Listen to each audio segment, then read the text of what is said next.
Hello everybody, Lisa here. Welcome back to my channel, and I have decided to film all of my oracle decks, but I'm going to be doing this in multiple parts, and I thought it would be fun to do the first part with just my Lenormand decks. So I'm going to do that part in this, or that section of my collection in this video, and then I will move on to the rest of my oracle collection. So if you are new here, don't forget to hit like and subscribe and the little bell if you want to be notified of my future videos. And with that said, I'm just going to dive right in. Okay, so the first thing I have actually to show you is a deck that's going to be leaving my collection. So this is really pretty. This is the Fairy Lenormand, and I've talked about this before on my channel. It is really, really beautiful, but it's big. So I typically really like it when Lenormand decks are much smaller, like poker size, I think poker or bridge size or smaller. And these are, just for reference, see if I can find like a standard tarot card size. So my Oracle of Echoes deck, for example, this is like a standard tarot size card. You can see that it's actually bigger than a standard tarot. It's quite a bit wider. It's about the same height. It's actually just a touch taller as well. So it's really big. So there's not even really a hope of being able to lay out like a grand tableau or anything like that. And while I do typically do smaller spreads with my Lenormand decks, I don't know, I really like it to be smaller. So these are the backs. They are really beautiful and vivid images. And I think if you were the type of person that you wanted to use Lenormand in a more oracle-like fashion, then this would be really fun. The other thing that I don't love about this is that not all the images are really clear. With Lenormand, you want to immediately know what you're looking at. And for example, the man card is a fairy, but fairies show up in almost all of the cards, which makes sense because it's the Fairy Lenormand. But you're like, is this the man card or is it something different? Here's another example. This is the clover card, but the clover is just this little clover that she's holding in her hand. So I'm not really a fan of that. So as much as this is beautiful, I don't think I'm going to keep it because I never reach for it because it's not really all that usable for me the way that I want Lenormand to be usable. And I like Lenormand for being able to be really quick and punchy, and so I want to be able to see the images really, really quickly and clearly. Like this is Heart, and it's a cute image, but they're just a little too busy. So yeah, so that is that one. I did edge this deck in black, so it looks really nice. But yeah, I will be rehoming this one.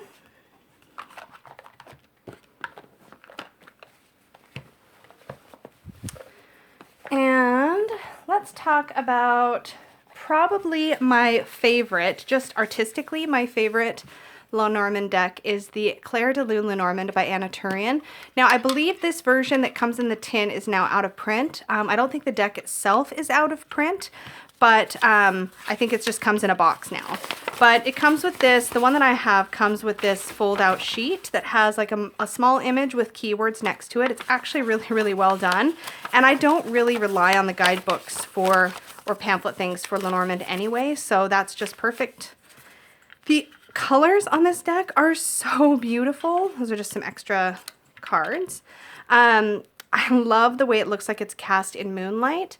And Anna actually in one of the Facebook groups recently played with some images from her upcoming Abyss Tarot in this same lighting, and I about died. So hopefully she does come out with a tarot deck in this same lighting because I think it's just gorgeous. It literally looks like it's been cast in moonlight, and there's this like kind of ghostly, really ethereal quality. But the images, see if I can make sure this focuses here. There we go. The images are still really, really clear. Like I know that I'm looking at snake, child, like, yeah, they're very easy to spot. They look beautiful in a spread. You really know what you're looking at. I love the silhouette for the woman and the man card. They're just gorgeous. Now, I think as far as extra cards, I do prefer my Lenormand decks come with an extra man and an extra woman, and I don't know, yeah, this one did. It did come with an extra man and an extra woman card. That's really nice. So if you're doing readings that involve like 2 men or 2 women or a few people, you can put extra cards in there. So that's really good. So yeah, that is definitely my very, very favorite. Just for the sheer beauty of it. I really, really love it. Next up is the one I use the most often, and that's because it's a mini, so it lives in my purse. You're totally, by the way, going to hear Peggy's sewing machine in the background because she's working on a fun project. So this is the Midia Lenormand by Klara Spalinska. Now this is a creator from Poland, and she sells this deck on Etsy in a full size and a mini version. This mini version is like the best thing ever. It's such a great little size. So just for a size comparison, I'll pull back out the Clair de Lune so you can kind of see the difference. So it's quite a bit smaller. I think the Clair de Lune is like a poker or bridge size, which is usually the size I get Lenormand decks in. And the Midia is quite a bit smaller. The backs are just beautiful. And this cardstock is very thin and flexible and really smooth. There's something really, really lovely about it. I really enjoy. And this comes with an extra man, an extra woman, and a happy squirrel, which is kind of an inside joke in the independent deck creator community. This is a first edition 2016, and it also comes with a keyword reference sheet.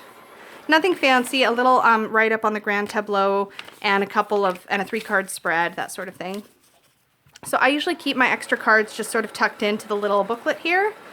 And then for the actual card images, you can see they're like this monochrome, but it's not black and white. It's got a little bit of another shade in it. I'm really bad at being able to tell, but it's not, it's grays, but it's got like, I don't know, like a little bit of dusty rose, like very, very, very faint. There's something not quite sepia about it, not quite fully black and white.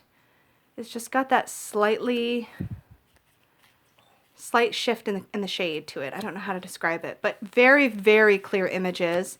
I really love how this looks in a spread, and because it's mini, it's really easy to lay it out in a bigger spread like a grand tableau. Love, love, love this one.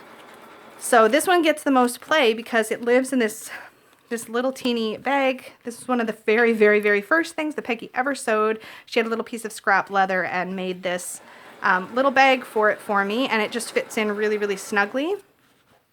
So this lives in my purse all the time, and I often will reach for Lenormand for a quick little snappy reading when I'm just needing a quick answer and I want to consult the cards. This is one of the first things I will grab always because it's always with me. But yeah, I really love that one for it's so cute. So I really love that. That probably comes in a pretty close second to my Clair de Lune. The first Lenormand deck that I ever got was the Gilded Reverie Lenormand by Ciro Marchetti. And this actually first came out in a version that had extra cards, and it is out again in that version called the Expanded Edition. And I've toyed with getting that one so that I would have the extra cards, but I don't feel like I need 2 of them. So I don't know, I've just stuck with this one. This also comes with a little white book that's actually quite a bit longer as far as how much text is in here. I've written garden next to park because sometimes it's called garden. But yeah, there's quite a bit more information in this little guidebook. To be honest, I haven't spent a lot of time reading this because that's way more information per card than I typically need to interpret Lenormand cards. So I haven't really read it. I can't speak to it. But if you care about pages, it's about 47 pages long and does include some sample reading information at the end, a 9-card spread, a fortune-telling day spread. So I just keep that in the bottom. This one does not have an extra man or woman card. It is gilded.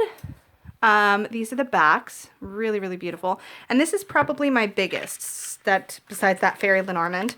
But it's not uncomfortably big. It's still smaller, I believe, than a standard tarot. Let me pull out that Oracle of Echoes again, and I'll show you how it compares here.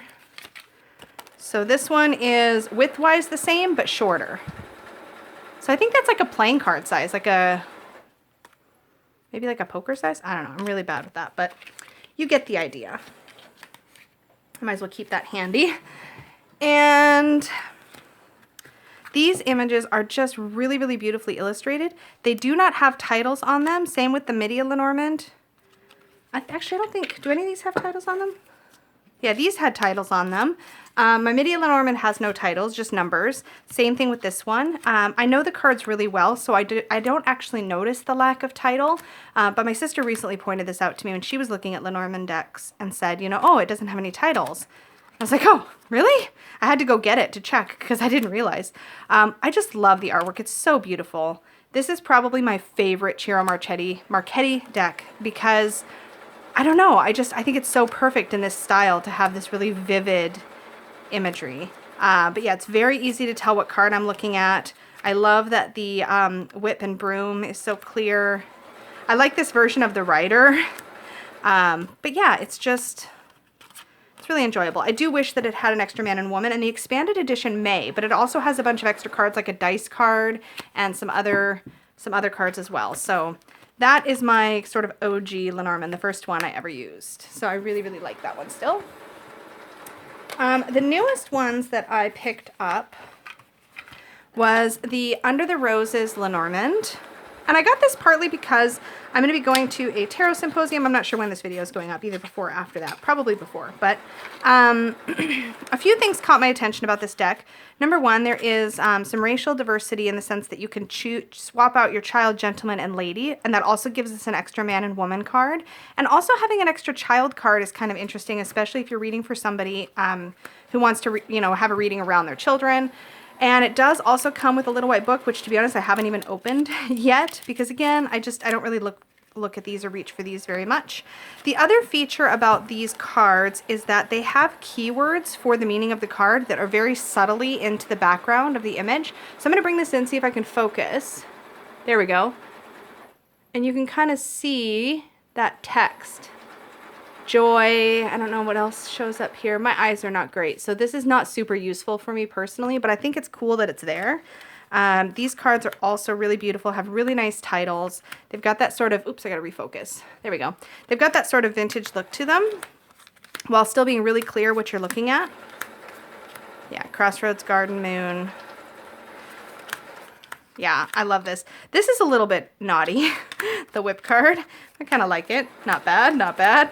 But yeah, I really, really enjoy this. But anyways, one of the creators of this deck, Kendra Hurto, is going to be at that tarot symposium. I thought it might be fun to have this one with me for the Lenormand workshops. And yeah, I thought that would be kind of cool. So I like to put all the title cards behind or in front of the booklet and then tuck everything else in there. Oh, and I forgot to show the backings, and they're so beautiful. Look how gorgeous those are. I love that sort of, like I said, that vintagey feel to this deck is really neat. Perfect. I'm not a fan of tuck boxes, especially the kind that you can't reach in and get the cards very easily, but I don't have a bag for this deck yet. And I'm not as fussy about bags for my Lenormand decks because I find that they either come in tins or boxes most of the time. So this is the other one that I could not pass up. Now this is a collaboration between Arwen Lynch, who is on YouTube as Tarot by Arwen or Tarot with Arwen. Oh, now I can't remember.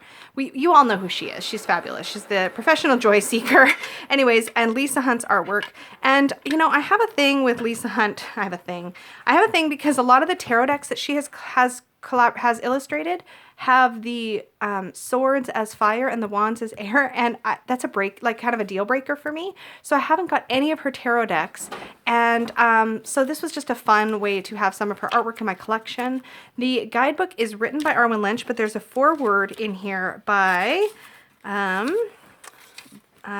Lee de La Rose, and Donna Lee has the YouTube channel Tarot Tribe Beyond Worlds, which was absolutely instrumental in me learning the Lenormand initially. I watched a lot of her videos and I learned a lot of really fantastic techniques, so I thought that was really cool. The guidebook has a lot of information and does have a fairy tale associated with each card, which is kind of cool. I don't read Lenormand that way, but I do think it's really interesting. The backs of the cards have these like keyholes in a reversible design. Let me just bring that in for focus. There we go. And there's a little copyright, but it's pretty unobtrusive on the bottom there. So the artwork on these is busy, but it's still really, really clear what you're looking at. There are titles. The little card is referenced there. I don't use this as much as I thought I would in my reading, so I don't really notice that much when it's there and not there. But I really thought this was very well done because it's just as detailed as Lisa Hunt's artwork usually is, but the colors are really saturated and it's still extremely clear what you're looking at in the image. You don't have to hunt for the focal point, which is important when you lay these out in a spread. And I just think that the fairy tale gives it this like really whimsical quality, which I really appreciate. So this is the Lenormand deck that I use in my Fairy Tale Wisdom reading that is up in my Etsy shop. It just obviously thematically goes really well with that particular reading. And it's just really enjoyable to look at. I wouldn't necessarily recommend this as like your very first ever Lenormand deck, because it can be easier to learn with a deck that has much simpler imagery that's even more direct and clear than this, but it's beautiful. And it does come in a tin, which is super nice. So that is it. Those are my Lenormand decks. I don't really feel like I want or need to have a huge selection of Lenormand. I enjoy changing out the images, but it really is just for the purpose of changing out the images is more for my own personal aesthetics. I just realized while I'm chatting with you, I can lay these out and take a little picture. But yeah, I feel like it's just for me, for aesthetic purposes. It's not really so much for needing the variety for different voices and things, because Lenormand just doesn't really read that way for me. But yeah, that is my Lenormand collection. So I'm going to film even more parts to show my entire Oracle card collection, but that is all I've got for Lenormand. So thanks for hanging out with me. If you have any questions about anything I've shown here or anything I've said here, definitely feel free to leave me a comment down below. And if you read with Lenormand, I would love to know if you have any of these decks, what your experience might be with them, and maybe what your favorite is out of, not even just these, but just in general, what your favorite Lenormand deck to work with is. So with that said, I will talk to you all again very soon, and I'll see you in my next video. Bye-bye.